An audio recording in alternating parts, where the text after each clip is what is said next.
नमस्कार दोस्तों, मेरा नाम है अर्पित और आज के इस वीडियो के अंदर हम फिजिकल एजुकेशन की first unit changing trends and career in physical education को देखने वाले हैं। तो दोस्तों आप देखते रहिएगा इस वीडियो को और इस वीडियो के अंदर हम बहुत कमाल क्वेश्चंस को भी सॉल्व करने वाले हैं जिनकी एग्जाम आने की प्रोबेबिलिटी बहुत ज़्यादा है।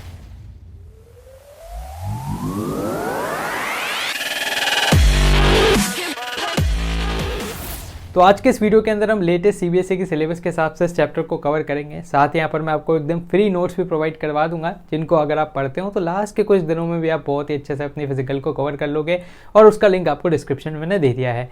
साथ ही हम इमेजेस के माध्यम से लेटेस्ट सिलेबस को कवर करेंगे जिससे सारी चीज़ें आपके दिमाग में एकदम छप जाएंगी। फिर हम इंपॉर्टेंट क्वेश्चन जिसमें आपके long answer, short answer question, MCQ वाले क्वेश्चंस है ना, प्रैक्टिस क्वेश्चंस, इन सारी चीज़ों को भी कवर कर लेंगे। तो आइए स्टार्ट करते हैं इस वीडियो को। तो आइए अब हम स्टार्ट करते हैं यूनिट 1 ऑफ फिजिकल एजुकेशन और बहुत ही कमाल की और आसान सी वाली यूनिट है जिसका नाम है changing trends and career in physical education. तो जो आपका सिलेबस रहता है उसको दो पार्ट्स में डिवाइड किया जाता है जिसमें सबसे पहले 70 मार्क्स का आपका रहता है थ्योरी जिसके अंदर हमें 10 यूनिट्स पढ़नी है और प्रैक्टिकल एग्जाम रहता है जो कि 30 मार्क्स का रहता है। और जनरली ये जो प्रैक्टिकल आसान जो रहता है बहुत ही आसान रहता है, अपने को जो फोकस करना है वो थ्योरी पे करना है। और थ्योरी के भी इतने शॉर्ट और कॉन्साइज नोट्स मैं आपको प्रोवाइड करवा दूंगा कि भाई साहब अगर आप 5-10 दिन भी पढ़ेंगे तो डेफिनेटली आप थ्योरी में 70 में 70 ले आएंगे। फिर उसके बाद आगे बढ़ते हैं। तो पहली जो यूनिट है इसका कंटेंट कुछ इस प्रकार से, जिसमें हम सबसे पहले देखेंगे क्या कंसेप्ट, एम और ऑब्जेक्टिव है फिजिकल एजुकेशन का। फिर हम देखेंगे कि कैसे डेवलप हुआ फिजिकल एजुकेशन भारत में पोस्ट इंडिपेंडेंस, मतलब 1947 के बाद कैसे फिजिकल एजुकेशन का डेवलपमेंट हुआ। फिर हम देखेंगे कि अभी क्या चेंज हो रहे हैं trends in sports, like playing surface में क्या चेंज है, वियरेबल गियर्स में, स्पोर्ट्स इक्विपमेंट्स में क्या चेंजेस हैं और क्या क्या टेक्नोलॉजिकल एडवांसमेंट्स अभी हो रहे हैं, तो इन सभी चीज़ों को हम देखेंगे।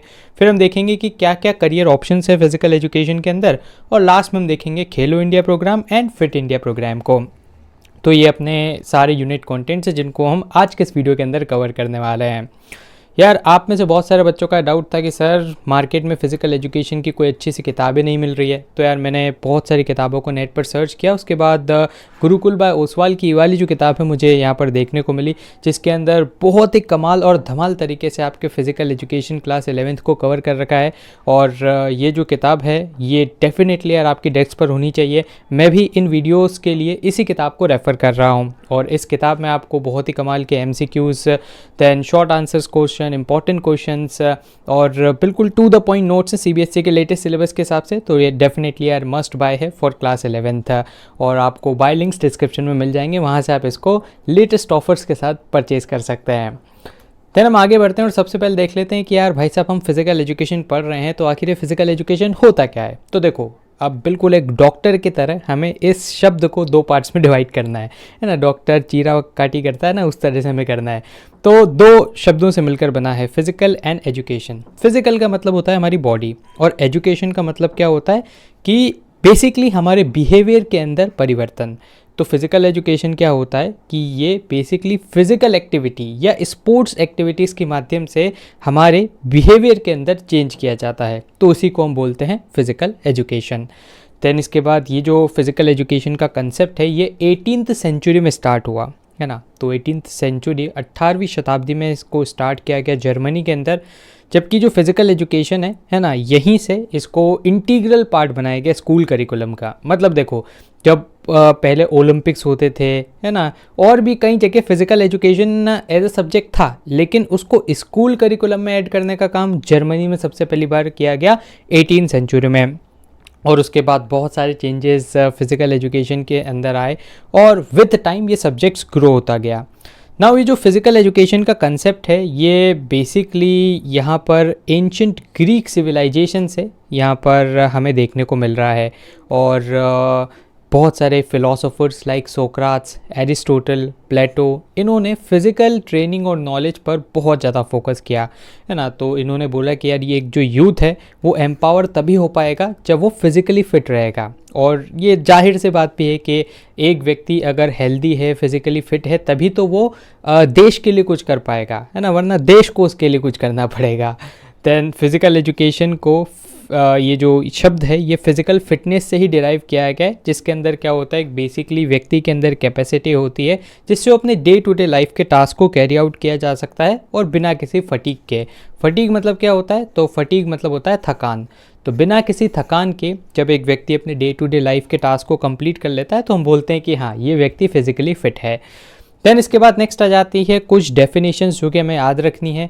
जनरली एमसीक्यूज में ये डेफिनेशंस पूछ ली जाती है ना। तो एक स्टैंडर्ड डेफिनेशन तो मैं आपको फिजिकल एजुकेशन की बता चुका हूँ कि फिजिकल प्लस एजुकेशन, फिजिकल मतलब बॉडी, एजुकेशन मतलब बिहेवियर में चेंज, और दोनों को जब हम मिला देते हैं तो जब हम स्पोर्ट्स एक्टिविटीज़ के माध्यम से किसी भी व्यक्ति के बिहेवियर में चेंज लाते हैं तो उसको हम फिजिकल एजुकेशन बोलते हैं।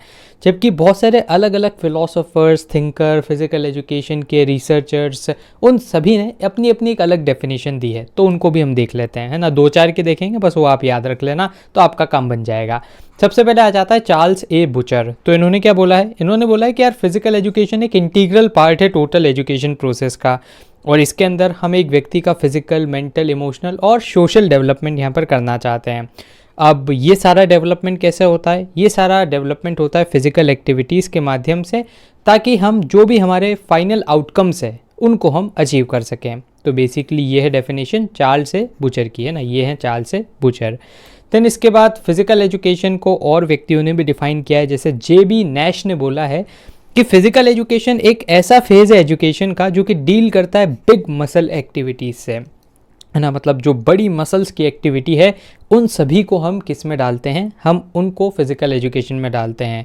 तो एक व्यक्ति जब इस तरह की एक्टिविटीज़ को परफॉर्म करता है, साथ ही उसका क्या रिस्पॉन्स रहता है बॉडी का वो, तो ये दोनों चीज़ें जब कंबाइन होती है तो हम उसको physical education as a whole बोलते हैं। तो ये डेफिनेशन किसने दी है, ये डेफिनेशन JB नैश ने दी है। देन इसके बाद नेक्स्ट आ जाता है कैसिडी। इन्होंने बोला है कि यार फिजिकल एजुकेशन एक सम ऑफ चेंजेस हैं किसी भी इंडिविजुअल के अंदर, और ये चेंजेस कैसे आते हैं, ये चेंजेस आते हैं जब वो मोटर एक्टिविटीज़ को परफॉर्म करता है। मोटर एक्टिविटी मतलब क्या होता है, बॉडी के द्वारा परफॉर्म की गई एक्टिविटीज़, तो इसी को मोटर एक्टिविटीज़ बोलते हैं। तो जब एक व्यक्ति मोटर एक्टिविटीज़ को परफॉर्म करता है तो जो भी उसकी बॉडी के अंदर चेंजेस होते हैं उन सभी का सम ही फिजिकल एजुकेशन होता है। तो ये डेफिनेशन है कैसिडी, है ना। अब आपसे एग्जाम में सीधी शायद ही पूछे वो कैसिडी की डेफिनेशन लिखो, लेकिन आपसे वो MCQ में पूछ सकता है कि ये जो लाइन है किसके द्वारा कही गई है। देन फिजिकल एजुकेशन एक सम है मैन की physical activities selected to kind and conducted to outcome. तो बेसिकली इसका मतलब क्या हो गया कि एक व्यक्ति जो कंप्लीट फिजिकल एक्टिविटीज़ कर रहा है, तो दिन भर में एक व्यक्ति जितनी भी फिजिकल एक्टिविटीज़ कर रहा है उन सभी का जोड़, इसी को हम फिजिकल एजुकेशन बोलते हैं। और सिलेक्टेड एज टू काइंड मतलब वो अपनी एबिलिटीज़ के हिसाब से उन एक्टिविटीज़ को परफॉर्म करेगा, और कंडक्ट एज टू आउटकम, इसका मतलब क्या है, अपने आउटकम्स को अचीव करने के लिए। जैसे फॉर एग्जांपल एक व्यक्ति मजदूरी कर रहा है, तो मजदूरी कर रहा है तो उसका बेसिक आउटकम क्या है, रोजी रोटी कमाना, लेकिन उसके लिए वो फिजिकल एक्टिविटी कर रहा है। तो हर एक पर्सन के लिए ये जो आउटकम्स हैं वो अलग रहेंगे और काइंड भी अलग रहेंगे, ठीक है। तो ये जो डेफिनेशन है इसको विलियम्स के द्वारा दिया गया है। तो ये कुछ डेफिनेशंस हैं, इनको आप थोड़ा याद रखने की कोशिश करना। अब आगे बढ़ते हैं हम। तो यार क्या एम होता है फिजिकल एजुकेशन का, तो देखो एकमात्र एम है। देखो एम और ऑब्जेक्टिव में थोड़ा सा डिफरेंस होता है। एम हमेशा एक होता है और ऑब्जेक्टिव फिर बहुत सारे हो सकते हैं, है ना। जैसे डॉक्टर है तो डॉक्टर का एम क्या होता है, डॉक्टर का एम होता है अपने मरीज की जान बचाना। अब ऑब्जेक्टिव क्या है, वो ऐसा क्यों कर रहा है, तो वो ऐसा कर रहा है क्योंकि उसको पैसा कमाना है, उसको देश के लिए कुछ करना है, उसको सोसाइटी के लिए कुछ करना है। तो ये सब उसके ऑब्जेक्टिव हो गए। सेम फिजिकल एजुकेशन के साथ भी है ना। उसका एकमात्र उद्देश्य क्या है, तो अल्टीमेट एम है all round development of an individual. Physical education सिर्फ यही चाहता है कि जो भी इंडिविजुअल उसके सामने आए वो उसका ऑल राउंड डेवलपमेंट कर दे, है ना। वो आलू और सोना वाली मशीन है, तो ये फिजिकल एजुकेशन का भी कुछ ऐसा है। इस साइड से इंडिविजुअल डालो, इस साइड से वो ऑल राउंड डेवलपमेंट करके इंडिविजुअल को दे देगा, ठीक है। अब क्या क्या इसके ऑब्जेक्टिव हो सकते हैं, तो इसके ऑब्जेक्टिव बहुत सारे हो सकते हैं। जैसे कुछ ऑब्जेक्टिव्स आप लिख सकते हो physical, mental, social, emotional, spiritual, इन सभी प्रकार का हम डेवलपमेंट एक इंडिविजुअल का करना चाहते हैं। अब आप एग्जाम में जब भी इस तरह का क्वेश्चन आए जहाँ पर आपसे ऑब्जेक्टिव्स और एम पूछे, तो आप इस वाले डायग्राम को जरूर से बना के आना, है ना। तो इससे आपकी जो प्रेजेंटेशन स्किल्स है वो अच्छी होती है। नाउ नेक्स्ट आ जाता है, एक एक करके हम देख लेते हैं। फिजिकल डेवलपमेंट मतलब क्या हो गया, फिजिकल मतलब होता है शारीरिक, है ना। तो जब हम फिजिकल एक्टिविटीज़ को हम परफॉर्म करते हैं तो हम चाहते हैं कि हम हमारे शरीर का डेवलपमेंट करें। अब इससे क्या होगा कि जब हमारा शरीर डेवलप रहेगा तो हमारे जो बॉडी के डिफरेंट सिस्टम्स हैं वो भी डेवलप हो जाएंगे और वो भी इफ़ेक्टिवली एफिशिएंटली परफॉर्म करेंगे। जैसे बेहतर ब्लड सर्कुलेशन रहेगा, respiratory system, muscular system, digestive system, ये सब स्ट्रॉन्ग रहेंगे। देन इसके बाद क्या होगा कि आपका जो ऑर्गन का साइज़ है, शेप है, वो भी डेवलप होता रहेगा। और बहुत सारी disease like high blood pressure, diabetes, obesity, arthritis, है ना। अर्थराइटिस मतलब जोड़ों का दर्द, ये सब भी, इन सब चीज़ों से भी आप दूर रहेंगे। एग्जाम्पल के तौर पे जब आप रनिंग करते हो तो इससे आपकी हार्ट रेट बढ़ती है, इससे आपका ब्लड फ्लो बढ़ता है और होल बॉडी की एफिशिएंसी इंप्रूव होती है ना। तो रनिंग क्या है, बेसिकली एक प्रकार की फिजिकल एक्टिविटी है। नेक्स्ट आ जाता है अपने पास मेंटल डेवलपमेंट मतलब मानसिक विकास। तो फिज़िकल एक्टिविटीज़ जब आप करते हो तो इससे आपका ब्रेन एकदम अलर्ट और कंसंट्रेट हो जाता है और बेसिकली इससे क्या होता है कि आप की जो मेमोरी पावर है वो भी बढ़ती है और आपके दिमाग का डेवलपमेंट होता है ना। तो आपका ब्रेन यहाँ पर शार्पन होता है और जब आप स्पोर्ट्स खेलते हो तो बहुत सारी ऐसी सिचुएशंस आती है जहाँ पर आपको अपना डिसीजन लेना पड़ता है। डिसीजन मतलब आपको अपने दिमाग का इस्तेमाल करना पड़ेगा। तो जब आप अपने आप को इस तरीके की सिचुएशंस में डालते हो तो इससे आपका मेंटल डेवलपमेंट होता है और स्ट्रेस लेवल जो है वो भी डिक्रीज़ होता है। देन सामाजिक विकास कैसे होगा, तो आपकी सोशल स्किल्स इंप्रूव होती है क्योंकि जो भी गेम्स होते हैं ना उसमें कोऑपरेशन, सपोर्ट, रेस्पेक्ट, स्पोर्ट्समैनशिप, ये सारी चीज़ें रिक्वायर्ड रहती है। और जब प्लेयर बाकी सारे टीममेट्स के साथ मिलता है और उनके साथ गेम्स खेलता है तो उससे क्या होता है, उसका सोशल डेवलपमेंट होता है और एट दी एंड वो अपने नेशन को हेल्दी और स्ट्रॉन्ग बनाने में भी अपना योगदान दे पाते हैं। नेक्स्ट आ जाता है अपने पास इमोशनल डेवलपमेंट। तो इमोशनल डेवलपमेंट क्या होता है कि एक व्यक्ति के इमोशंस पे उसका कंट्रोल आ जाता है। तो वो हैप्पी भी रहेगा, जेलस होगा, hope, despair, Joy, fear, loneliness, है ना। ये सारे इमोशंस एक व्यक्ति एक्सपीरियंस कर पाता है जब वो स्पोर्ट्स खेलता है। तो यहाँ पर डेफिनेटली व्यक्ति का क्या हो रहा है, इमोशनल डेवलपमेंट हो रहा है। नेक्स्ट आ जाता है स्पिरिचुअल डेवलपमेंट। अब स्पिरिचुअल में ऐसा नहीं कि स्पोर्ट्स खेलेगा एक आदमी तो भाई साहब बिल्कुल साधु संत महात्मा बन जाएगा, है ना, संन्यास ले लेगा, वैराग्य धारण कर लेगा, तो ऐसा कुछ नहीं। यहाँ पर स्पिरिचुअल डेवलपमेंट मतलब क्या होता है कि एक व्यक्ति का पॉजिटिव माइंड से डेवलपमेंट होता है और जब एक व्यक्ति पॉजिटिव रहता है तो डेफिनेटली वो अपने करियर में भी अच्छा परफॉर्म करता है और डेफिनेटली वो नेशन बिल्डिंग में भी अपना रोल अदा कर पाता है। तो ये थे अपने पास ऑब्जेक्टिव्स, एम्स और कंसेप्ट। अब आगे आ जाते हैं, ये सबसे इंपॉर्टेंट और नया टॉपिक है अपने पास कि क्या डेवलपमेंट हुआ है फिजिकल एजुकेशन में इंडिपेंडेंस के बाद, है ना। वैसे तो भाई साहब बहुत सारा डेवलपमेंट हुआ है लेकिन हम कुछ की पॉइंट्स यहाँ पर देखने वाले हैं जो कि आपकी एग्जाम पॉइंट ऑफ व्यू से इंपॉर्टेंट है। यहाँ पर आपसे 3 मार्क का, 5 मार्क का क्वेश्चन पूछा जा सकता है। MCQ जहाँ से बनेंगे वो मैं आपको बता दूंगा। तो सबसे पहले हम आ जाते हैं, है ना, पोस्ट इंडिपेंडेंस मतलब 1947 के बाद क्या हुआ है वो यहाँ पर आपसे पूछा जा रहा है। तो 1948 के अंदर नेशनल कैडेट कॉर्प, है ना, NCC जिसका नाम आपने सुना होगा, इसको यहाँ पर बनाया गया और इसको कॉलेज एंड स्कूल लेवल पर इंट्रोड्यूस किया गया ताकि फिजिकल एजुकेशन को प्रमोट किया जा सके। फिर राजकुमारी कोचिंग स्कीम आई और इस स्कीम का एम था कि भाई साहब हम एथलीट्स और स्पोर्ट्स पर्सन को ट्रेन करें और famous players like major Dhyan Chand, है ना, वो भी इस कोचिंग से कहीं ना कहीं जुड़े हुए थे। फिर नेशनल डिसिप्लिन स्कीम एक लाई गई जिसमें एम था कि हमें स्ट्रॉन्ग यूथ को बिल्ड करना है और उसके अंदर हमें डिसिप्लिन लाना है। और इनिशियली इसको स्टार्ट किया गया रेफ्यूजी कैंप में, है ना। रेफ्यूजी मतलब जो कहीं बाहर से भाग के आते हैं बिकॉज ऑफ वॉर या कोई ऐसी एडवर्स सिचुएशंस होती है, तो उन कैंप्स में इसको स्टार्ट किया गया था ताकि वहाँ पर स्ट्रॉन्ग यूथ को बिल्ड किया जा सके। फिर इसको बाद में हाई स्कूल्स में मतलब 11th-12th वाली क्लासेस में भी डाल दिया गया। फिर सबसे इंपॉर्टेंट ये है जहाँ से डेफिनेटली आपका क्वेश्चन बनेगा, वो है Lakshmibai college of physical education. तो Lakshmibai college of physical education को 1957 के अंदर इस्टेब्लिश किया गया ग्वालियर आपको देखने को मिल जाएगा मध्य प्रदेश के अंदर। और फिर बाद में इसका नाम मतलब शुरू में कुछ नाम और था, फिर Lakshmibai national college of physical education इसका नाम रखा गया। फिर इसका नाम बदल दिया गया Lakshmibai national institute of physical education, है ना। यहाँ पर आई का मतलब है इंस्टीट्यूट। और 95 के अंदर इसको डीम्ड यूनिवर्सिटी बना दिया गया है ना। डीम्ड यूनिवर्सिटी मतलब इसको ऑटोनॉमी दे दी गई कि आप अपना करिकुलम डिज़ाइन करो, आप अपने एग्ज़ाम्स कंडक्ट करो, आप, है ना, अपने हिसाब से अपने इंस्टीट्यूट को चलाओ। तो ये है अपने पास Lakshmibai college of physical education और one of the most premium institute है ये फिजिकल एजुकेशन के लिए। देन इसके बाद नेक्स्ट आ जाता है 1961 में नेशनल इंस्टीट्यूट ऑफ स्पोर्ट्स को खोला गया पटियाला के अंदर, और बाद में इसका नाम बदल के कर दिया गया नेताजी सुभाष नेशनल इंस्टीट्यूट, है ना। तो अगर आपसे यहाँ से भी क्वेश्चन बनने की पूरी चांस है कि कब बना और कब इसका नाम वगैरह पलटा गया और कहाँ पर ये स्थित है ना। तो नेताजी सुभाष कहाँ पे, पटियाला के अंदर स्थित है। फिर 1984 में हम आ जाते हैं तो स्पोर्ट्स अथॉरिटी ऑफ इंडिया को यहाँ पर बनाया गया, और ये इसलिए बनाया गया ताकि स्पोर्ट्स के स्टैंडर्ड्स को रेस किया जा सके, और जितनी भी स्पोर्ट्स रिलेटेड फैसिलिटीज़ हैं लाइक स्टेडियम्स हो गए, है ना, जिम्नेजियम्स हो गए, उन सभी को यहाँ पर मैनेज किया जा सके। और ये कब बनाया गया, 1982 में एशियन गेम्स हुए थे, तो उस एशियन गेम्स के बाद इसकी परिकल्पना की गई, है ना, मतलब इसके बारे में सोचा गया और 1984 में फिर फाइनली इसको बना दिया गया। फिर नेशनल एजुकेशन पॉलिसी आई, है ना, अभी 2020 के अंदर लेटेस्ट आ चुकी है। 2020 के पहले जो लास्ट आई थी, है ना, वो 1986 में आई थी। तो सोचो 34 साल बाद हमारे देश में नेशनल एजुकेशन पॉलिसी आई है। तो यहाँ पर एम्फेसाइज किया गया कि हम कैसे इंटीग्रेट करें स्पोर्ट्स और फिज़िकल एजुकेशन को लर्निंग में, है ना, और उसी के बाद से आप क्लास 11 12 में फ़िज़िकल एजुकेशन को बहुत ही अच्छे से पढ़ने लग गए।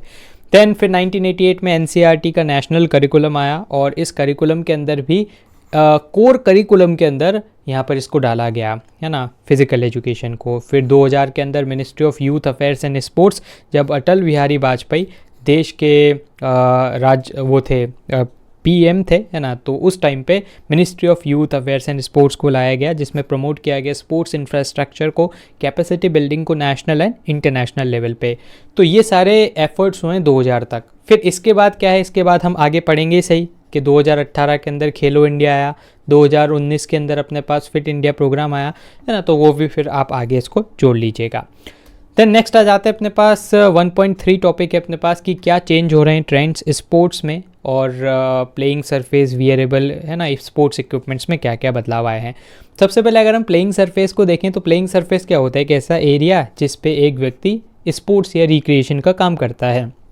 अब प्लेइंग सरफेस बहुत ज़्यादा इंपॉर्टेंट फैक्टर है, क्योंकि इससे एक व्यक्ति की परफॉर्मेंस भी इफेक्ट होएगी, है ना। जैसे आप ऊबड़ खाबड़ जगह पर क्रिकेट खेल रहे हो तो हो सकता है आपको चोट लग जाए, लेकिन एकदम प्लेन मैदान पर खेल रहे हो तो फिर चोट की चांसेस कम हो जाएंगी। दैन उसके बाद आज के ज़माने में टेक्नोलॉजी जब से आई है, जब से एडवांसमेंट्स हुए हैं, तब से प्लेइंग सरफेस और बाकी जितनी भी फैसिलिटीज़ है इसमें एक बहुत ही बड़ा परिवर्तन आपको देखने को मिला है। नाउ अगर हम प्लेइंग सरफेस की बात करें तो आजकल आर्टिफिशियल टर्फ का इस्तेमाल किया जा रहा है ना। तो बड़े बड़े शहरों में तो आजकल इस तरह के आर्टिफिशियल टर्फ्स के मैदान भी बन चुके हैं, जहाँ पर आप जा सकते हैं और वहाँ पर आप कुछ चार्ज देकर और खेल भी सकते हैं। और जितने भी आजकल नेशनल इंटरनेशनल लेवल के कॉम्पिटिशन्स भी होते हैं वहाँ पर भी इस आर्टिफिशियल टर्फ का इस्तेमाल किया जाता है। यहाँ तक कि जो क्रिकेट ग्राउंड होता है उसमें भी आर्टिफिशियल टर्फ भी बिछाई जाती है। तो इससे क्या होता है, एक बिल्कुल इवन कंडीशन जो खिलाड़ी हैं उनको देखने को मिलती है, और इससे खिलाड़ियों की स्पीड, परफॉर्मेंस, है ना, ये सारी चीज़ें इंप्रूव होती है। एटी मतलब होता है आर्टिफिशियल टर्फ, और इंजरी की रेट भी कम हो जाती है। However injury rate has also increase, है ना। अब यहाँ पर इंक्रीज क्यों बोला गया है, बिकॉज अब सिंस इतना स्मूथ और सब कुछ हो गया है तो फिर खिलाड़ी ज़्यादा इंजरी वाले पार्ट पे ध्यान नहीं दे रहे हैं, है ना। तो आप इसको इंक्रीज़ या डिक्रीज़ दोनों ही लिख सकते हो। डिक्रीज़ लिखोगे तो भी कोई गलत बात नहीं, क्योंकि पहले रफ सरफेस पे खेलते थे, वहाँ ज़्यादा इंजरीज़ होने के चांसेस थे। अब यहाँ पर भाई साहब किस पे खेल रहे हैं, एकदम सही सरफेस पे खेल रहे हैं, तो इंजरीज़ के चांस रिड्यूस ही हुए हैं ना। तो आप इसको इंक्रीज़ को डिक्रीज़ कर देना। देन उसके बाद नेक्स्ट आ जाता है अपने पास wearable gears and sports equipments की बात करें तो वियरेबल गियर्स में क्या हो जाएगा, जैसे आज की स्पोर्ट्स वॉच हो गई, देन उसके बाद जो फिटनेस बैंड्स आ जाते हैं वो हो गए, है ना। और भी जितने भी गियर्स जो कि आप पहनते हो स्पोर्ट्स खेलते के वक्त, तो ये भी कॉन्स्टेंटली यहाँ पर आपके ग्रो ही हो रहे हैं because of the evolution of the technology. And बहुत सारे स्मार्ट स्पोर्ट्स गियर्स आजकल आपको देखने को मिलते हैं। जैसे एग्जांपल के तौर पे आप लिख सकते हो, इन्फोमोशन स्पोर्ट्स नाम की कंपनी ने एक ऐसी बास्केटबॉल को क्रिएट किया जिसमें प्लेयर की हैंडलिंग स्किल्स को भी मेजर किया जाता है ना। और आजकल इस तरह की बहुत सारी आ गई, जैसे क्रिकेट में भी एक ऐसी बॉल जिसके अंदर सेंसर है, इस बास्केटबॉल जिसके अंदर सेंसर है, फुटबॉल जिसके अंदर सेंसर है। तो इससे क्या है कि जो एथलीट है ना, उसने कितनी स्पीड से किक मारा, फिर किक मारा तो बॉल कितनी स्पीड से गई, तो वो सारी चीज़ें ट्रैक हो जाती है। दैन इसके बाद अपने पास इन एडवांस टेक्नोलॉजी के कारण बहुत ही ज़्यादा मतलब प्लेयर्स को सेफ्टी भी मिलती है और उसके साथ साथ वो फ्रीली अपने गेम को खेल पाते हैं। देन टेक्नोलॉजी की अगर हम बात करते हैं तो आजकल मोबाइल एप्लीकेशन और वियरेबल ट्रैकर्स है ना, वियरेबल ट्रैकर्स में आप एग्जांपल दे सकते हो एप्पल वॉच का, आप एग्जांपल दे सकते हो स्मार्ट वॉचेस का, है ना, फिटनेस बैंड्स का। तो ये जो सारे चीज़ें हैं, डिवाइसेस हैं, इन सभी का भी खिलाड़ी इस्तेमाल करते हैं और अपनी परफॉर्मेंस को और बेहतर बनाते हैं। और मोबाइल एप्लीकेशंस भी बहुत सारी है ना, जिसके थ्रू आप ट्रैक कर सकते हो, जैसे MI फिट हो गई, देन एप्पल में भी आता है एक हेल्थ नाम से एप्लीकेशन, है ना। तो उन सारी चीज़ों से आप अपनी हेल्थ को ट्रैक कर सकते हैं। टेक्नोलॉजिकल स्पार्ट्समेंट इन स्पोर्ट्स की बात करें तो स्पोर्ट्स के अंदर भी यार जैसे आप ये देखते ही हैं DRS टेक्नोलॉजी। देन इसके बाद आजकल फुटबॉल के अंदर भी एक नई टेक्नोलॉजी आई है जिसके अंदर ऑफ साइड है या फिर नहीं वो पता लगाया जा सकता है। देन इससे क्या होता है, इससे प्लेयर्स की जो परफॉर्मेंस है वो एकदम ऑप्टिमाइज हो जाती है और उनकी एफिशिएंसी बढ़ती है। जैसे आप टेक्नोलॉजिकल एडवांसमेंट में अगर एग्जांपल देंगे तो आप सेंसर्स का एग्जांपल दे सकते हो, है ना। तो सेंसर एक बहुत ही ग्रेटेस्ट खोज है ना स्पोर्ट्स के क्षेत्र में। जैसे आजकल आप देखते होंगे क्रिकेट में स्टंप्स के अंदर भी सेंसर रहता है, तो जैसे ही बॉल लगती है वहाँ पर लाइट जल जाती है ना। आपने देखा होगा IPL वगैरह और आजकल इंटरनेशनल क्रिकेट में भी इसको यूज़ किया जा रहा है। देन उसके बाद इन सेंसर्स की मदद से आप डिफरेंट मैट्रिक्स को यहाँ पर, है ना, डिफरेंट डेटा को गैदर कर सकते हो और उससे डिसीजन मेकिंग भी इम्प्रूव होती है और खिलाड़ियों को परफॉर्मेंस भी इम्प्रूव होता है। जैसे एक DRS तो है ही, है ना, इसमें एक हॉटस्पॉट नाम की टेक्नोलॉजी भी है जिससे पता लग जाता है कि भाई साहब जो बॉल है उसने बैट पर टच किया है फिर नहीं किया, तो यहाँ पर एक स्पॉट सा बन जाता है हॉटस्पॉट्स के अंदर, है ना। तो हॉटस्पॉट टेक्नोलॉजी हो गई, फिर ये बॉल ट्रैकिंग वाली टेक्नोलॉजी हो गई। तो ये सारी चीज़ें सेंसर्स के माध्यम से होती है। फिर प्रोटेक्टिव गियर्स लाइक हेलमेट वगैरह, है ना। तो इससे क्या होता है, एक जो खिलाड़ी वो सेफ रह पाता है और उसको अपनी स्पोर्ट्स एबिलिटी को कॉम्प्रोमाइज़ नहीं करना पड़ता है ना, क्योंकि उसको पता है कि भाई मैं प्रोटेक्टेड हूँ, तो जो मेरा शॉट है उसको मैं आराम से खुल के खेल सकता हूँ। गलती से मिस भी हो गई बॉल तो कोई दिक्कत नहीं, हेलमेट पे लगेगी और मैं बच जाऊँगा, ठीक है। तो यहाँ पर क्या होता है, खिलाड़ी की परफॉर्मेंस बढ़ती है। देन उसके बाद आगे देखते हैं कि क्या क्या करियर ऑप्शन है फिजिकल एजुकेशन के अंदर। तो करियर ऑप्शन की अगर हम बात करें तो यार 1990 तक तो बहुत ही कम करियर ऑप्शन थे और उस टाइम पे तो लाइन भी बहुत फेमस थी कि भाई साहब पढ़ोगे लिखोगे बनोगे नवाब, खेलोगे कूदोगे होगे खराब। तो पहले तो ये वाली लाइन चलती थी भाई साहब। तो स्पोर्ट्स के फील्ड में बहुत कम लोग जाते थे, करियर भी बहुत सीमित थे। लेकिन जब से टेक्नोलॉजी आई है और गेम्स के प्रति लोगों की जागरूकता बढ़ी है, तब से यहाँ पर करियर ऑप्शंस भी अब डेवलप होना स्टार्ट हो गए हैं। बेसिकली दो तरह के करियर ऑप्शन आपको देखने को मिलते हैं। पहले हैं ट्रेडिशनल करियर ऑप्शन, है ना, जिसके अंदर टीचिंग और ट्रेनिंग आती है जो कि सदियों से की जा रही है। सेकंड काइंड है जो कि अभी अभी में डेवलप हुए हैं और ये डेवलप हुए हैं हेल्थ मैनेजमेंट, स्पोर्ट्स परफॉर्मेंस और मीडिया के क्षेत्र में। तो एक टेबल के माध्यम से हम समझते हैं जैसे टीचिंग के क्षेत्र में क्या क्या अपॉर्चुनिटी है। तो आप primary, middle, secondary, college level पर पढ़ा सकते हैं। देन किसी अदर प्रोफेशनल इंस्टीट्यूट, जैसे वो हमने पढ़ा था अभी Lakshmibai national institute of physical education, तो इसमें जाके आप पढ़ा सकते हैं। देन ट्रेनिंग में आ जाती है आपकी कोचिंग, है ना। तो स्कूल, कॉलेज, यूनिवर्सिटी में आपने देखा होगा एक PT टीचर रहता है ना, जो कि आपको स्पोर्ट्स खिलवाते हैं। देन उसके बाद वेरियस इंस्टीट्यूशन में। देन इंडस्ट्रियल रिक्रिएशन, है ना। तो आजकल क्या हो गई है, IT इंडस्ट्रीज़ बूम कर रही है। आप देखते होंगे नोएडा, बेंगलोर, पुणे ना, यहाँ पर IT इंडस्ट्री है। तो इन इंडस्ट्रीज़ के अंदर भी क्या होता है, बड़ी बड़ी कंपनियाँ भी स्पोर्ट्स इंस्ट्रक्टर्स को हायर करती है ताकि उनके जो एम्प्लॉयज़ हैं उनको भी समय समय पर खेल खिलाए जा सकें। देन स्पोर्ट्स मैनेजमेंट फैसिलिटी में आप जा सकते हैं, वहाँ एम्प्लॉयमेंट ले सकते हैं। और एडमिनिस्ट्रेशन, है ना, प्रशासन के क्षेत्र में भी आप जा सकते हैं। तो ये तो आपके थे ट्रेडिशनल। फिर मॉडर्न वाले में आ जाते हैं ये वाले कि हेल्थ फिटनेस में जैसे जिम वगैरह में जाना, डाइटिशियन बनना, साइकोलॉजी, है ना, मनोवैज्ञानिक बन जाना। देन न्यूट्रिशनिस्ट बनना, ये भी एक बहुत ही एक ट्रेंडिंग पोस्ट है। देन जिम और एथलेटिक्स का ट्रेनर बनना, हेल्थ फिटनेस इंडस्ट्री में जाना।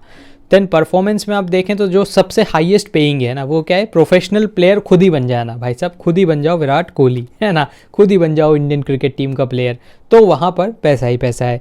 फिर अगर सरकारी क्षेत्र में जाना है तो आप स्पोर्ट्स प्लानिंग ऑफिसर बन सकते हो, जो कि अपने ज़िले के अंदर प्लानिंग को देखता है ना, स्पोर्ट्स को देखता है।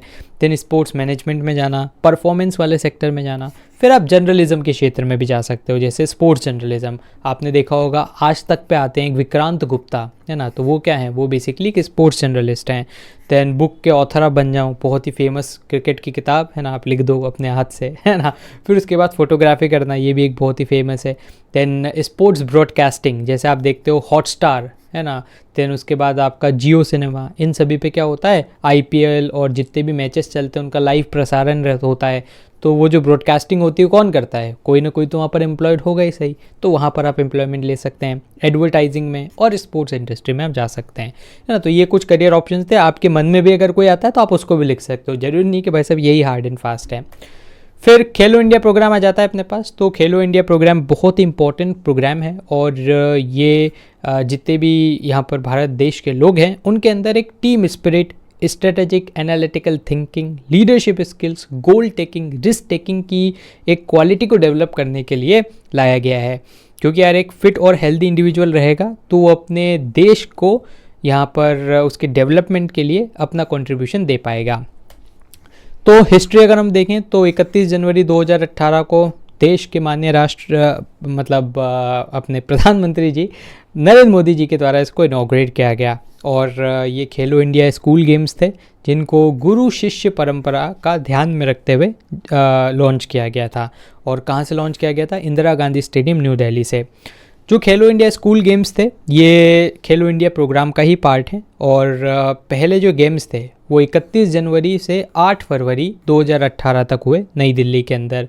अंडर 17 एथलीट्स को इसके अंदर पार्टिसिपेट करने का मौका दिया गया 16 डिसिप्लिन्स में, है ना। अगर आपको इतना नहीं याद रखना तो इस स्लाइड से आप इतना याद रख लेना, पहली बार कब स्टार्ट हुए, किसने इनॉग्रेशन किया और कहाँ पर हुआ, बस ये 3 बात आपको याद रखना है।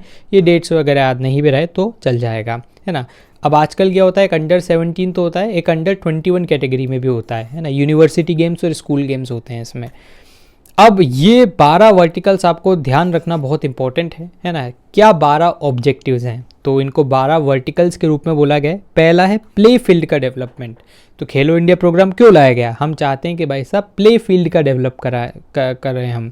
सेकेंड है कम्युनिटी कोचिंग डेवलपमेंट, है ना। तो लोकल लेवल पे हम स्पोर्ट्स की कोचिंग इस प्लेयर्स को प्रोवाइड करवा पाएँ। स्टेट लेवल पे खेलो इंडिया के सेंटर्स बने, एनुअल स्पोर्ट्स कॉम्पिटिशन्स को आयोजित करवाया जाए, टैलेंट सर्च एंड डेवलपमेंट पर ध्यान दिया जाए, then utilization and creation upgradation of sports infrastructure.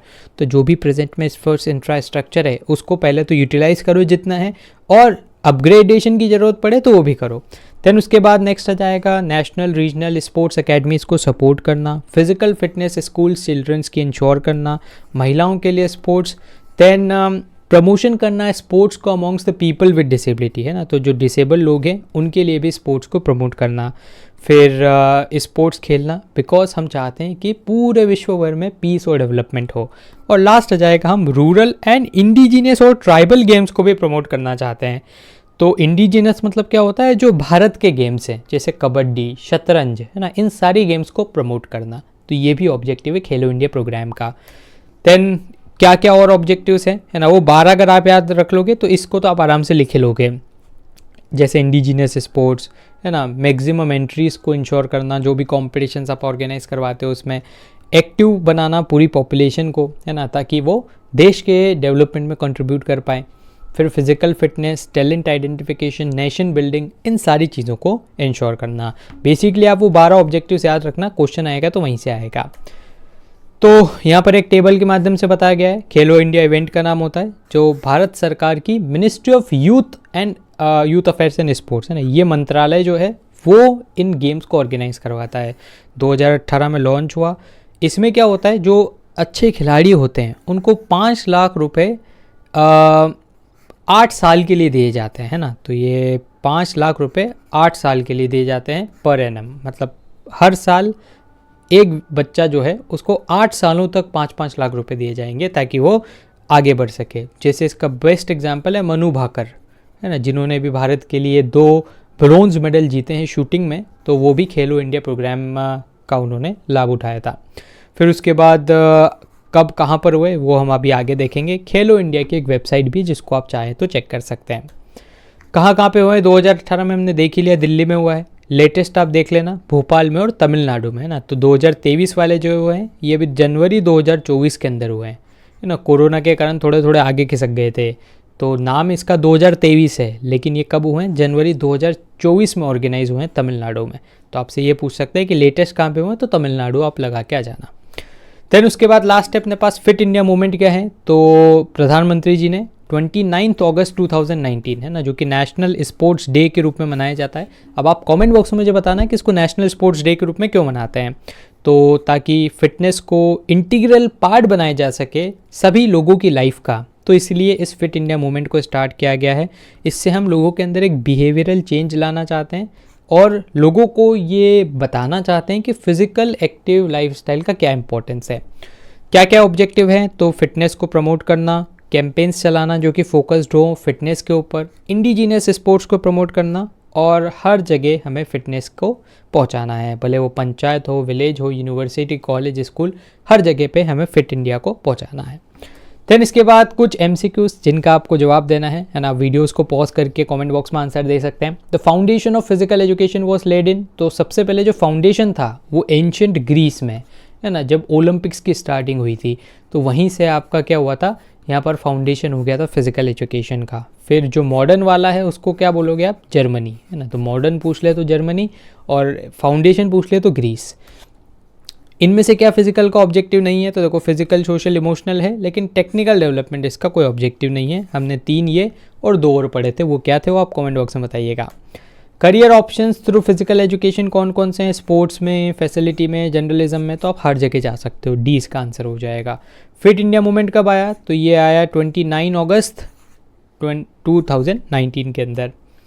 Then cricket world cup कब आया है ना, तो इस तरह के बाउंसर्स भी आपसे पूछे जा सकते हैं। तो भारत ने 2011 में क्रिकेट वर्ल्ड कप होस्ट किया था और जीता भी था, ठीक है। तो India also won the cricket world cup over year. कब कब जीता है भारत ने क्रिकेट वर्ल्ड कप, ODI अगर बात करें हम तो 1983 में और 2011 के अंदर वर्ल्ड कप जीता है। और अभी लेटेस्ट जो 2024 में जीता है वो क्या था, वो T20 वर्ल्ड कप था, ठीक है। ये सारी चीज़ें तो आपको आती होगी। Physical education sum of changes हैं है ना, तो ये मोटर एक्टिविटी वाली डेफिनेशन किसने दी थी, तो एक कैसिडी ने दी थी। Then physical education sum of men's physical activity and selected to kind conducted as outcome, तो ये वाली किसने दी थी, ये विलियम्स ने दी थी। देखो इस तरह के क्वेश्चन आएंगे यहाँ से। कितने ऑब्जेक्टिव्स हैं, तो हमने 5 ऑब्जेक्टिव्स पढ़े हैं फिजिकल एजुकेशन के।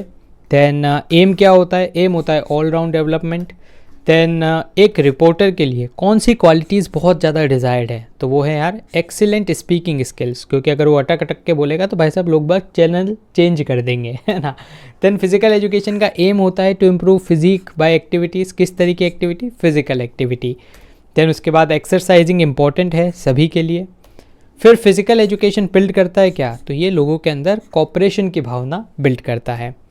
World physical is use to describe what, तो it is use to describe the movement of the body, है ना, हमने देखा ही था फिजिकल प्लस एजुकेशन, फिजिकल मतलब बॉडी और बॉडी का movement. Then physical education create dash between mind and body, तो क्या क्रिएट करता है, तो ये कोऑर्डिनेशन क्रिएट करता है माइंड और बॉडी के बीच में।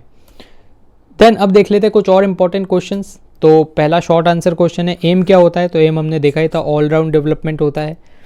स्पोर्ट्स जर्नलिज्म से आप क्या समझते हो, है ना, तो यहाँ पर PET मतलब फिजिकल एजुकेशन टीचर्स जिनके पास स्किल्स हैं इन कम्युनिकेशन, भले वो ओरल कम्युनिकेशन या रिटन कम्युनिकेशन, तो वो अपना करियर कहाँ पर बना सकते हैं, स्पोर्ट्स जर्नलिज्म में बना सकते हैं।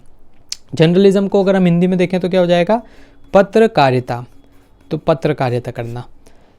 तो नेक्स्ट आ जाता है अपने पास क्या, एडेप्टिव फिजिकल एजुकेशन क्या होता है। देखो एडेप्टिव मतलब जो डिसेबल लोग हैं, डिसेबल स्टूडेंट्स को प्रमोट करना, उनको एनकरेज करना है कि भाई साहब आप भी पार्टिसिपेट करो कहाँ पर, फिजिकल एक्टिविटीज़ में। प्रैक्टिस क्वेश्चन आपके लिए, आपको बताना है कमेंट बॉक्स में कि खेलो इंडिया जो है उसको कहाँ से स्टार्ट किया गया था और कब स्टार्ट किया था और किसने किया था और लेटेस्ट कहाँ पे हुआ है ना, ये भी बता देना। देन 3 मार्क में क्या क्वेश्चन आपसे पूछा जा सकता है, आपको डिस्कस करना है short term long term courses जो कि फिजिकल एजुकेशन में अवेलेबल है ना, तो क्या क्या कोर्सेज हैं। तो देखो शॉर्ट टर्म के लिए आप क्या कर सकते हो, डिप्लोमा कर सकते हो या सर्टिफिकेट कोर्सेज आप कर सकते हो। देन उसके बाद ये जो सर्टिफिकेट कोर्सेज हैं आपको aerobics, yoga, science coaching, sports administration में मिल जाएंगे। जबकि अगर हम लॉन्ग टर्म कोर्सेज की बात करें तो ये आपको करना पड़ेगा यहाँ पर क्या, बैचलर ऑफ आर्ट्स मतलब BA in physical education, master of arts मतलब MA इन फिजिकल एजुकेशन, आपने सुना ही होगा BA, MA, MPhil, तो ये सब आप कर सकते हो। देन उसके बाद स्पोर्ट्स जर्नलिज्म से आप क्या समझते हो, तो स्पोर्ट्स जर्नलिज्म का मतलब होता है कि आपको स्पोर्ट्स एक्टिविटीज़ से रिलेटेड डिफरेंट इन्फॉर्मेशन और मटेरियल को गैदर करना पड़ेगा। एंड देन यहाँ पर किसकी सबसे ज़्यादा संभावना रहती है स्पोर्ट्स जर्नलिज्म में जाने की, वो ऐसा फिजिकल एजुकेशन टीचर जो कि अच्छा कम्युनिकेशन है जिसके पास, तो वो यहाँ पर स्पोर्ट्स जर्नलिज्म के क्षेत्र में जा सकता है। हेल्थ रिलेटेड कौन कौन से करियर हैं, तो हेल्थ के क्षेत्र में आप कहाँ कहाँ पे काम कर सकते हो, आप जिम में जा सकते हो, देन उसके बाद जितनी भी हेल्थ की फैसिलिटीज़ है आप वहाँ पर जा सकते हो, है ना। और मॉडर्न वर्ल्ड में तो यार इसकी स्कोप बहुत ज़्यादा बढ़ रहा है, क्योंकि लोग बाग बहुत अवेयर हो चुके हैं, और कोविड के बाद तो भाई साहब इसका स्कोप और ज़्यादा बढ़ चुका है, जॉब अपॉर्चुनिटीज़ बढ़ी है, तो आप यहाँ पर भी अपना करियर बना सकते हो। तो वो हेल्थ वाली जो स्लाइड थी ना, मतलब वो पूरी टेबल थी, उसमें से जो हेल्थ वाला पार्ट है वो आपको यहाँ पर लिखना है। देन इसके बाद लॉन्ग आंसर में आपसे पूछा जा सकता है भाई साहब ऑब्जेक्टिव क्या होते हैं, तो ऑब्जेक्टिव में आपको एक तो ये बनाना है, देन उसके बाद आपको लिखना है कि ऑल राउंड डेवलपमेंट, और फिर इन सभी को एक्सप्लेन करना है ना। ये 5 हमने अच्छे से पढ़े थे, तो वही स्लाइड्स बिल्कुल यहाँ पर आ जाएंगी। तो ये था आपका 5 मार्क्स वाला क्वेश्चन, और ये था आपका चैप्टर फर्स्ट। Thank you. तो फिलहाल के लिए इस वीडियो में इतना ही। मुझे उम्मीद है कि आपको वीडियो पसंद आया होगा। अगर आपके कोई भी डाउट्स हो, सवाल या सुझाव हो, तो उसको आप जरूर से कमेंट बॉक्स में लिख दीजिएगा। दोस्तों आप हमारे चैनल को भी सब्सक्राइब कर लीजिएगा, क्योंकि इससे हमें और भी ज़्यादा मोटिवेशन मिलता है आपके लिए वीडियोस बनाने के लिए। सब्सक्राइब बटन के पास बने एक बेल आइकन को आप जरूर से दबा दीजिएगा, ताकि हमारे चैनल की लेटेस्ट नोटिफिकेशन आपसे मिस ना हो। तो दोस्तों धन्यवाद। जय हिंद, जय भारत।